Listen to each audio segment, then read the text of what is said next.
Hi guys, welcome to TFA Files TV. We are back again with the latest gossip. Passion Java pangana by Beth achinyomba Tinashe Mutarisi achitoka pisa wega fame yako auda kublema government ninyaya yemagetsi manje kuno kwakuna yakadaro. This then is the idiosyncratic Tagafa, Passion Java. Ina umdege naganaka pa Zimbabwe. But understanding which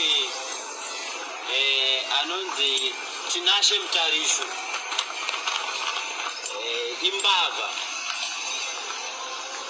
Mutarisi tsola aidabira government mari munzo aidabira government mari ndobva feka chimoto chacha building yabvira adarwa insurance wana insurance wabirike mari ndobva abato skane bitterness.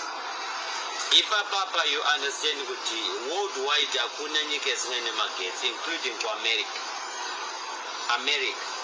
Ihotera yanga ichitogara zvebhedhe rangu zvane zuro. Second floor yese aishanda bosi magetsi akabaya akadzoka mvura yakajenga mese. Hakuna kusingene magetsi. Hakuna nyika isina maproblem. America chaine zvikwereti. London chachese nyika ine zvikwereti.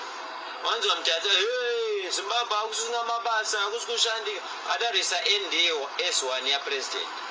Do you know what the government airwiswe inzwa ini pumaipusa nomari government airwiswe. Yes, is perfect. Yes, kune ma sanctions. But the president idiva kurwa basa nyika iri kusumudzirwa pakaitika fault magetsi akambobaya ari kuti ari kugadzirwa. Ona mutaridza chiti hakuna magetsi imbava mveso hanzi Mutarisi ndichadzoka nevideo ichitonyatso kuvhurira mafiles ake nenyaya dzemagirlfriends ake yatiri kuuya but izai kuti government airwiswe bvunzaini mubhaibheri chamuchaimo John the Baptist akakurumidza kufa nenyaya yekurwisa power.